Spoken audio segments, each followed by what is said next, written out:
목적을 이루는 자의 신앙.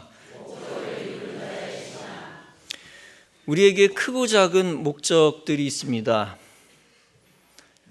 내가 점심에 어떤 음식을 먹어야 되겠다 하는 것은 아주 작은 목적 중 하나지요. 큰 목적은 자동차를 사겠다, 집을 사겠다 하는 종류의 것일 것입니다. 더 큰 목적은 몇 년 공부해서 시험에 합격하겠다는 목적도 있습니다. 건축을 하는 것도 인생에 있어서 아주 큰 목적 중에 하나입니다. 특히 우리 교회 입장처럼 성전 이전 건축은 매우 큰 공동체적 목적입니다. 이런 크고 작은 목적을 위해 필요한 수순이 있습니다. 그런 수순을 본문이 잘 보여줍니다. 본문은 말씀합니다. 너희 중에 누가 망대를 세우고자 할진대 자기의 가진 것이 준공하기까지 족할는지 먼저 앉아 그 비용을 계산하지 아니하겠느냐. 그렇게 아니하여 그 기초만 쌓고 능히 이루지 못하면 보는 자가 다 비웃어 이르되 이 사람이 공사를 시작하고 능히 이루지 못하였다 하리라. 본문은 또 한 가지 사례를 말씀합니다.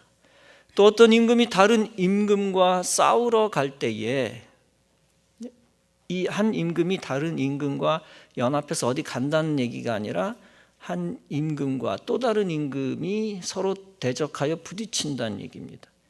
또 어떤 임금이 다른 임금과 싸우러 갈 때에 먼저 앉아 1만 명으로 저 2만 명을 거느리고 오는 자를 대적할 수 있을까 헤아리지 아니하겠느냐. 만일 못할 터이면 그가 아직 멀리 있을 때 사신을 보내어 화친을 청할지니라. 그러면서 결론을 짓습니다. 이와 같이 너희 중에 누구든지 자기의 모든 소유를 버리지 아니하면 능히 내 제자가 되지 못하리라. 많은 이들이 믿음을 오해합니다. 믿음만 가지면 모든 문제가 해결된다라고 말하면서 아무런 노력도 하지 않습니다. 일도 안 합니다. 또 믿음으로 기도하면 하나님이 다 해결해 주시니 나는 가만히 있으면 된다고 합니다. 어떤 상황에서는 맞는 말이지만 많은 경우에 틀린 말입니다. 적이 포위하였을 때, 연락이 두절되었을 때 아무것도 할 수 없이 죽음만 기다리는 경우가 있습니다. 그때는 기도만 하면서 하나님의 초자연적인 역사를 기다려야 되겠지요. 그러나 내가 마땅히 해야 할 일이 있는데 기도 핑계 대면서 불성실하면 안 됩니다. 그러면 하나님이 역사해 주시지 않습니다. 공부 하나도 안 하고 하나님 대학 입시에 붙여주세요 라고 기도하는 것은 가짜 믿음에서 비롯된 것입니다. 시험에 붙게 해주세요 라고 기도하면서 공부 안 하고 놀러 다니면 기도가 응답되지 않습니다.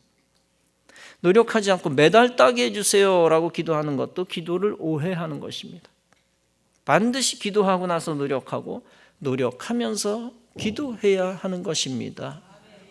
그러면 하나님께서 약한 부분들을 만져주시고 노력 이상의 기적도 주시는 것입니다. 야고보서는 잘 알다시피 행동하는 믿음의 중요성을 강조합니다. 야고보서 2장은 말씀합니다. 내 형제들아 만일 사람이 믿음이 있노라 하고 행함이 없으면 무슨 유익이 있으리요. 그 믿음이 능히 자기를 구원하겠느냐.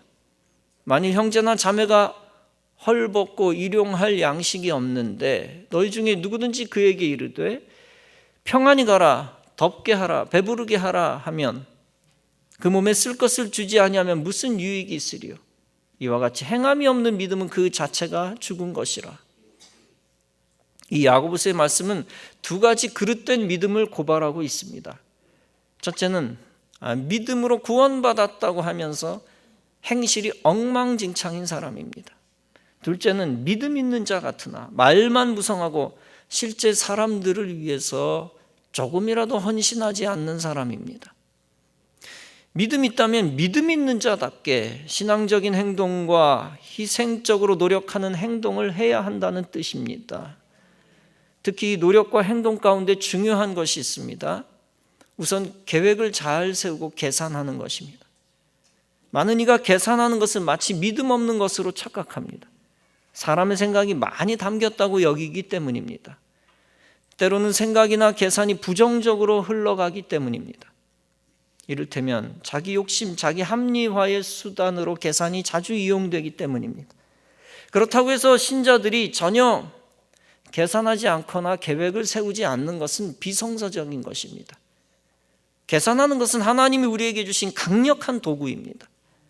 인간에게 지혜와 지식을 주어 계산하도록 만드신 분이 하나님이십니다. 바른 계산은 정당한 것이고 하나님이 주신 은사를 잘 사용하는 것입니다. 그것을 강조하기 위해 본문은 망대를 비유로 든 것입니다. 예수님 당시에도 망대는 대단한 자랑거리였습니다. 거대한 포도원에 망대를 세웁니다. 큰 양의 우리에 망대를 세웁니다. 큰 성읍에도 망대를 세웁니다. 그리고 그 망대에 파수꾼을 세워 포도원이나 양울이나 성을 지키게 하는 것입니다. 그러므로 망대는 큰 선망의 대상이었습니다. 규모 있는 망대를 세우는 것은 참으로 크게 기대되는 일이었습니다. 좋은 망대가 있으면 얼마나 좋겠습니까? 많은 사람들의 부러움을 사게 될 것입니다. 그러나 기대하는 일이기 때문에, 좋아 보이는 일이기 때문에 계획을 무시해서는 안 됩니다. 남에게 부러움을 살 일이기 때문에 앞뒤를 재지 않고 달려들어서는 안 됩니다. 남들이 망대를 지으니 나도 지어야 되겠다 하고 믿음만 갖고 덤벼들어서는 안 됩니다. 망대를 세울 비용도 계산하지 않고 망대 짓는 일을 해서는 안 될 것입니다. 믿음으로 기도한 후에는 신중히 주님의 지혜를 계속 구하며 묵상하며 검토해야 합니다. 그리고 주님의 지혜를 받아가며 또 내 지식도 총동원하여 계획을 잘 세워야 합니다. 그것이 바른 믿음과 행동의 순서입니다. 믿음 핑계로 흥분하며 일시적 충동에 의존하여 망대를 지어서는 안 됩니다. 결코 사람의 지식에만 의존해서도 안 되지만 감정에 의존해서도 안 됩니다. 감정 따라 경솔해서는 안 된다. 전략을 세워야 하고 그 전략을 이룰 비용을 예산해야 합니다. 그래야 예산이 부족해서 중도에 망대를 세우는 일을 멈추지 않게 해야 합니다. 비용은 기초공사할 것밖에 없는데 아무 대책 없이 공사를 강행한다면 어떻게 될까요? 그것은 끝을 맺지 못할 것이 공동체에 큰 타격을 줄 것입니다. 부러움이 변하여 결국은 사람들의 비웃음거리와 조롱거리가 되고 말 것입니다. 막연히 되겠지라고 무계획적으로 살면 안 됩니다. 건물에 불이 났는데 불 꺼주세요 라고 기도만 하고 아무것도 안 하면 그는 믿음 좋은 사람이 아니겠죠. 기도하면 불을 꺼야 하고 불을 끄면서 계속 하나님 의지해야 합니다. 우리가 돈을 벌 수 있게 해주세요 라고 기도만 하면 그 사람 믿음 좋은 사람 아닙니다. 돈을 벌 수 있도록 사방팔방 일자리를 알아봐야 되겠죠.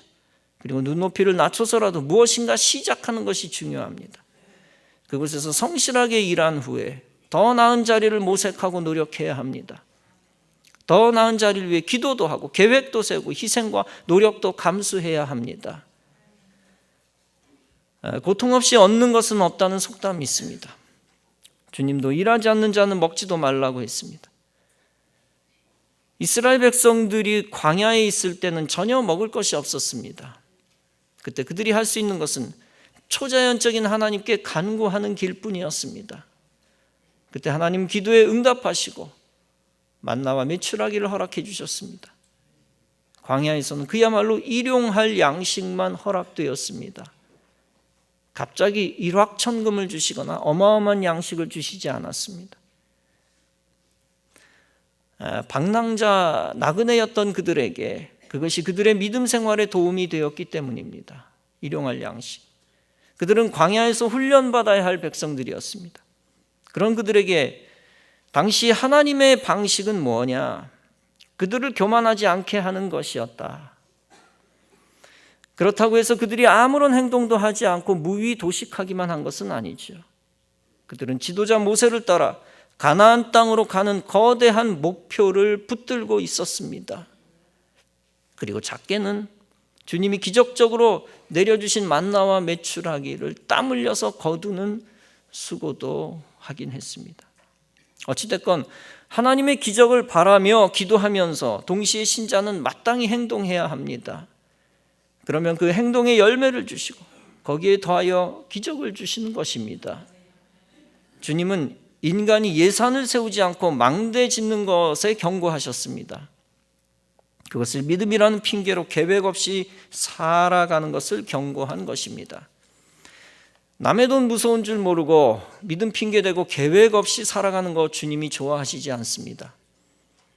결코 허풍은 믿음이 아닙니다. 도박 정신도 믿음이 될 수 없습니다. 작은 물질 가지고도 성실하게 신앙적으로 살아가는 것을 주님이 좋아하시는 것입니다. 그런 자가 하나둘씩 하나님의 축복을 쌓아가며 목적을 이룹니다. 큰 비전을 가진 자는 큰 비전을 가진 사람답게 헌신을 감수하며 살아갑니다. 더 큰 희생도 감수합니다. 주님께 아낌없이 드릴 것은 드리면서 큰 비전을 이루어 갑니다. 주님을 위해 시간도 더 많이 드리고 헌신하며 큰 비전을 이루어 가는 것입니다. 큰 목적을 이루기 위해서는 더 많은 대가를 치러야 하고 더 많은 사람들의 도움을 받아야 합니다. 큰 목적을 이루기 위해 가져야 하는 신앙이 있습니다. 그 신앙은 아낌없이 주를 위해 드리는 신앙입니다. 내가 소중하다고 여기는 것을 온전히 드리는 신앙입니다. 향유를 부은 여인이 그런 종류의 신앙을 가진 자였습니다. 향유를 예수께 부었던 여인은 주님을 뜨겁게 사랑하는 사람이었습니다. 왜냐하면 주님으로부터 크게 용서받고 큰 은혜를 입었기 때문입니다. 그는 세상을 다 가진 것처럼 기뻤고 조금도 아낄 것이 없었습니다. 그래서 그는 자기가 가진 가장 귀한 물건 향유를 예수님을 위해 아낌없이 부었습니다. 그런 그는 예수님으로부터 최고의 칭찬을 다음과 같이 받습니다. 그가 내게 좋은 일을 하였느니라. 그는 힘을 다하여 내 몸에 향유를 부어 내 장례를 미리 준비하였노라. 내가 진실로 너에게 이르노니 온 천하에 어디서든지 복음이 전파되는 곳에서는 이 여자가 행한 일도 말하여 그를 기억하리라. 그녀 자신은 어떤 목적 달성하기 위해 자기 물질을 사용한 것은 아닙니다. 오직 주님 사랑에 보답하기 위한 사랑의 희생이었습니다. 그런데 하나님은 이미 그녀를 통해 거룩한 목적을 이루고 계셨습니다. 예수님의 장례를 계획하시면서 그녀의 향유를 사용하신 것입니다. 그 거룩한 목적을 이루기 위한 마음의 소원을 그 여자에게 불어넣어 주신 것입니다. 그리고 그 거룩한 목적을 위해 아낌없이 대가를 치르는 신앙을 주신 것입니다. 결국 그녀는 부지불식간에 주님을 위한 거룩한 목적을 달성했습니다. 동시에 그 대가를 치르는 행동하는 신앙으로 지구 종말의 때까지 명예로운 존재가 되고 있습니다. 본문은 말씀합니다. 너희 중에 누구든지 자기의 모든 소유를 버리지 아니하면 능히 내 제자가 되지 못하리라. 주님의 제자가 되는 것은 큰 목적입니다. 그 목적을 위해 자기의 모든 것을 희생할 대가를 치를 각오를 해야 합니다. 그때 진정한 예수님의 제자가 될 수 있습니다. 하나님이 우리에게 비전 주셨을 때 우리는 물질적 투자도 아낌없이 해야 합니다. 한 청년이 와서 예수님께 제자가 되기 위해 묻습니다. 선생님이여 무슨 선한 일을 해야 영생을 얻겠습니까? 그때 예수님은 그에게 계명을 지키라고 말씀하셨습니다. 그러자 청년은 반문합니다. 나는 계명을 다 지켰습니다. 그런데 아직도 무엇이 부족합니까? 그때 예수님은 청년에게 말씀하십니다. 네 소유를 팔아 가난한 자들에게 주라. 그리하면 하늘에서 보화가 네게 있으리라. 그리고 와서 나를 쫓으라. 그런데 그 청년이 재물이 많음으로 이 말씀을 듣고 근심하며 가버립니다. 마가복음 10장에서는 이렇게 표현했습니다. 그 사람이 재물이 많음으로 이 말씀을 인하여 슬픈 기색을 띠고 근심하여 가니라. 결국 그 청년은 예수님의 큰 제자가 되기 위한 목적을 이룰 수가 없었습니다.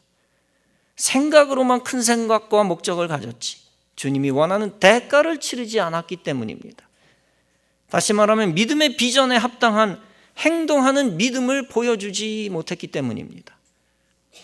주님의 의도는 꼭 재물만, 돈만 말씀하시려고 한 것이 아닙니다. 적어도 그 청년에게 있어서는 재물이었다는 얘기입니다. 그 청년에게 가장 중요한 것이 물질이었습니다. 그 청년에게 가장 중요한 것이, 그 청년의 인생의 전부는 돈이었습니다. 그래서 언젠가 말씀드렸다시피 예수님은 그에게 최대 걸림돌 물질을 문제 삼으신 것입니다. 어떤 이는 물질보다는 명예, 돈은 별로 욕심을 안 부리는데 명예에 어마어마하게 집착한 사람이 있습니다. 사람마다 다르죠.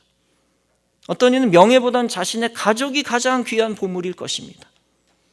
그렇다면 예수님은 거룩한 목적을 이루기 위해 명예나 사람을 문제 삼으실 것입니다. 자기가 가장 귀하다고 여기는 것을 포기할 행동하는 신앙이 없으면 고만고만한 신자로 끝나버리는 거죠. 큰 목적을 이룰 수 없습니다. 하나님은 우리에게 하나님 나라를 세우라는 목적을 주실 때도 있습니다. 선교의 비전을 주시고 선교의 지경을 넓히는 목적을 주실 때도 있습니다. 우리 교회처럼 성전 이전 건축을 이루라는 명령 속에서 큰 목적을 주실 때도 있습니다. 이 성전 이전 건축을 위하여 담임 목사와 성도들이 거룩한 대가를 치러야 합니다. 더 많은 사람들이 함께 합심하여 거룩한 비전을 위해 기도하는 수고가 첫째 필요합니다. 그때 하나님이 우리 교회의 열망을 보실 텐데 언제 보시냐? 새벽에 하나님의 백성들이 모여있는 모습을 보고서 하나님이 우리의 열망을 보실 것입니다. 성도의 열망이 하나님 앞에서 합쳐져서 주님께 올라가야 합니다.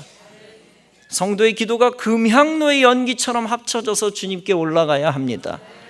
누구 한 사람이라도 성전 이전 건축이 천천히 됐으면 좋겠다라고 생각을 하면 안 됩니다. 단 한 사람이라도. 전교인 전체가 한마음 한뜻이 되어 빨리 성전 이전했으면 하는 열정을 품어야 합니다. 개인과 가정의 사사로운 욕심이 앞서서는 안 되고 오직 교회를 먼저 생각해야 합니다. 학개서 1장에서 만군의 여호와가 백성을 질책합니다. 이 백성이 말하기를 여호와의 전을 건축할 시기가 이르지 아니하였다 하느니라. 하나님은 학개를 통해 계속 질책하는 말씀을 하셨습니다. 이 성전이 황폐하였거늘 너희가 이때에 판벽한 집에 거주하는 것이 옳으냐? 그러므로 이제 만군의 여호와가 이같이 말하노라. 너희는 너희의 행위를 살필지니라. 너희가 많이 뿌릴지라도 수확이 없으며 먹을지라도 배부르지 못하며 마실지라도 흡족하지 못하며 입어도 따뜻하지 못하며 일꾼이 삭슬 받아도 그것을 구멍 뚫어진 전대에 넣음이 되느니라. 이 말씀은 무슨 뜻입니까? 하나님이 거룩한 큰 목적을 주셨을 때 그 목적을 위해 결단하여 행동하지 않으면 불신앙으로 간주하신다는 것입니다. 입을 벌리고 감 떨어지기를 기다리는 신앙을 하나님이 싫어하십니다. 모든 사람이 거룩한 일에 동참할 때 혼자 뒤로 빠지는 것을 싫어하십니다. 천국은 침노하는 자의 것이라고 했습니다. 적극적 신앙으로 실제 내 것을 포기하고 기도하고 움직이고 기도할 때 기도하고 움직여야 할 때 움직이고 동참해야 할 때 동참하고 투자하고 희생해야 한다는 것입니다. 그때 하나님이 개인과 가정의 무익한 손실도 친히 없애주신다는 것입니다. 더 나아가 하나님이 허락해 주신 큰 목표를 사랑하고 희생할 때 더 큰 축복을 허락해 주신다는 것입니다. 인생이 성공하기 위해서는 부자 청년처럼 근심하며 돌아가 버리면 안 됩니다. 크게 결단하고 기도의 대열에도 동참하고 물질적, 육체적, 시간적 헌신에도 동참해야 합니다. 말로만 기도하면서 남이 해주겠지라고 생각하면 안 됩니다. 실제 내가 먼저 기도하고 내가 먼저 움직이고 내가 먼저 아낌없이 순종해야 합니다. 시편 27편에서 다윗은 고백합니다. 내가 여호와께 바라는 한 가지 일, 그것을 구하리니 곧 내가 내 평생에 여호와의 집에 살면서 여호와의 아름다움을 바라보며 그의 성전에서 사모하는 그것이라. 이렇게 하나님의 집을 인생의 최우선으로 삼을 때 하나님이 다윗처럼 세워 주실 것입니다. 하나님이 주신 큰 목표를 가장 많이 좋아하고 열망하고 헌신할 때 인간의 모든 것도 더하여 주시는 것입니다. 하나님을 최고의 목적으로 삼고 실제 결단하고 희생할 때 하나님도 여러분을 최고로 여겨 주실 것입니다. 그래서 여러분이 가정적으로 개인적으로 위대한 꿈을 꿀 때에 그 꿈도 이루어 주시는 것입니다. 하나님이 우리나라에 주신 큰 목적이 있습니다. 그것은 한국의 온 교회들이 기도하고 희생하여 북한을 하나님 나라로 만드는 것입니다. 그런 목적을 이루기 위해 필요한 것은 물질적 투자만이 아닙니다. 그 큰 목적을 이루기 위해서는 생명을 거는 담대한 용기가 필요합니다. 그리고 전쟁에서 이길 수 있는 힘을 준비하는 행동하는 믿음도 필요합니다. 지난주 수요일에도 말씀드렸다시피 이 나라는 공산화의 위기에 놓여 있습니다. 주사파 정치인들이 우리나라 체제를 자유민주 체제에서 인민민주주의 체제로 바꾸고 싶어 합니다. 주사파가 뭡니까? 주체 사상을 흠모하는 정치인들입니다. 그래서 실제 종북 좌파 인사들이 교과서에서 자유라는 단어를 빼버렸습니다. 변명들을 많이 하는데 결국엔 빼버렸습니다. 북한의 핵폭탄을 무조건 없애야 한다는 주장에 그들은 동의하지 않습니다. 왜냐하면 사회주의나 공산주의로 남북 통일되는 것이 그들의 목적이기 때문입니다. 왜 핵폭탄을 없애야 되는데? 그래서 그토록 그들이 거짓 평화 타령하는 것입니다. 절대 군사훈련 따위는 하지 말자는 것입니다. 그러나 우리나라가 북한의 핵인질로 잡히면 무서운 일이 벌어집니다. 모든 교회들은 숙청이 되고 자유민주주의 체제도 숙청되고 하나님 나라는 더 멀어져 갑니다. 그러므로 우리는 생명의 희생을 각오해서라도 대한민국과 교회를 지켜내야 하는 것입니다. 가짜 대한민국 말고요, 진짜 대한민국을 지켜내야 하는 것입니다. 본문은 말씀합니다. 어떤 임금이 다른 임금과 싸우러 갈 때 먼저 앉아 1만 명으로 저 2만 명 거느리고 오는 자를 대적할 수 있을까? 헤아리지 아니하겠느냐. 다시 말하면 군사적 힘의 균형을 이뤄내지 않으면 그대로 종나라 노예나라가 될 수밖에 없다는 얘기죠. 싸워서 나라가 망하느니 차라리 화친을 청하여 종속되는 수밖에 없다는 것입니다. 이 비유의 초점은 화친을 하고 안 하느냐 하는 것이 아닙니다. 이 비유의 초점은 전쟁에 임하는 자는 냉철한 판단력을 가져야 한다는 것입니다. 대충 어떻게 되겠지? 대충 이기겠지. 무슨 말입니까? 그래야 준비할 수 있고 거대한 승리의 목표를 달성할 수 있는 것입니다. 임진왜란시 학봉이라는 사람이 토요토미 히데요시를 만나고 그를 두려워하지 않아도 된다고 했습니다. 얼굴이 소인백 같습니다. 뭐 별로 두려울 거 없어요. 그런데 황윤길이라고 하는 사람은 똑같이 토요토미 히데요시 얼굴을 보고 눈이 반짝이고 담력과 지략이 있다고 했습니다. 임금과 신하들은 당파 싸움에 학봉의 소리를 더 신뢰하고 평화론을 붙들었습니다. 민심이 동요할 것을 우려한 탓이었습니다. 그러나 토요토미 히데요시는 대마도 오우라항에서 작은 항구인데 그 대마도의 군함 700척과 1만 8천 명의 군사를 직결시킵니다. 오우라항은 대마도 한국 전망대 옆에 있는 작은 항구입니다. 그곳에서 출격하여 임진왜란을 일으켰습니다. 부산 등지에서 정치인들이 도주하기에 바빴습니다. 파죽지세로 북상한 일본군은 보름 만에 한양까지 진격했습니다. 조선의 최고 권력자 선조는 이미 도주했습니다. 이런 임진왜란은 노량해전에서 이순신의 죽음으로 7년 만에 끝났습니다. 실록 4관에는 이런 글이 있습니다. 태평세월이 200년 이어져 백성은 전쟁을 몰랐고 군현들은 풍문만 듣고도 놀라 무너졌다. 여러분, 이처럼 거짓 평화주의는 백성의 생명을 앗아간다는 사실을 알아야 합니다. 위정자들이 기만전술에 속는 것도 무서운 죄임을 알아야 합니다. 줄여 얘기합니다.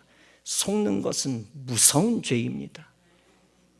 위정자든 기독교인이든 하나님 나라를 먼저 생각해야 합니다. 그 나라를 생각하며 원대한 목표를 가져야 합니다. 북한의 자유민주주의의 바람이 들어가고 평양에 교회들이 세워지는 목표입니다. 그 거대한 비전을 주님이 깨어있는 신자들과 위정자들에게 불어넣어 주셨습니다. 그 거룩한 목적을 이루기 위해 성도는 행동하는 신앙을 가져야 합니다. 제자가 되기 위해서는 내가 가진 가장 소중한 것을 포기할 줄 알아야 한다고 했습니다. 망대를 세우기 위해서는 치밀하게 준비하는 행동하는 신앙을 가져야 한다고 했습니다. 성전 건축을 위해서는 내 거보다 교회를 더 소중히 여기는 신앙이 있어야 한다고 했습니다. 상대국의 위협을 막아내기 위해서는 대적할 수 있나 헤아려 준비해야 한다고 본문은 말씀했습니다. 더 나아가 거룩한 하나님 나라를 세우기 위해 생명을 건 믿음이 있어야 한다고 했습니다. 여러분, 공짜로 자유를 지키려고 하는 신앙은 가짜 신앙입니다. 하나님이 축복을 저절로 입에 넣어주기를 기다리는 신앙은 망상에 가깝습니다. 종말의 때에 아무 일 없이 상 받으려 하는 신앙은 악하고 게으른 종의 신앙입니다. 주님은 우리가 계획하고 준비하는 신앙을 갖기를 원하십니다. 믿음 빙자하여 계획 없이 준비하지 않고 믿음을 결국 팔아버리는 종이 되어서는 안 됩니다. 반대로 믿음 있는 자답게 열처녀처럼 주의 심판을 대비하며 믿음으로 준비하는 종이 되어야 하는 것입니다. 믿음으로 희생을 각오하며 주님께 아낌없이 드리는 성도가 되어야 합니다. 믿음으로 죽음을 각오하며 순교자적인 정신으로 교회 사랑하고 나라를 사랑하는 성도가 되어야 합니다. 그때 주님은 그 준비하며 행동하는 참된 믿음의 성도를 귀하게 보십니다. 그리고 헌신을 각오하는 행동하는 참된 믿음을 귀하게 보십니다. 그런 믿음 가진 자를 통하여 하나님은 하나님의 위대하고 거룩한 목적을 이루실 것입니다. 그런 믿음을 가진 자를 세우시고 복 주시고 오히려 생명을 주실 것입니다. 그리고 그런 믿음 가진 자를 통하여 교회를 통하여 나라를 살리시고 복을 주실 것입니다. 그러므로 여러분들은 행동하지 아니하는 거짓 신앙인이 되지 마시고 큰 비전 가지고 실제 행동하는 참 신앙인이 되시기 바랍니다. 그래서 하나님의 놀라운 뜻을 이루어드려 주님께 영광 돌리고 여러분들은 대대로 칭찬받는 믿음의 백성들이 다 되어지시기를 주님의 이름으로 축원합니다.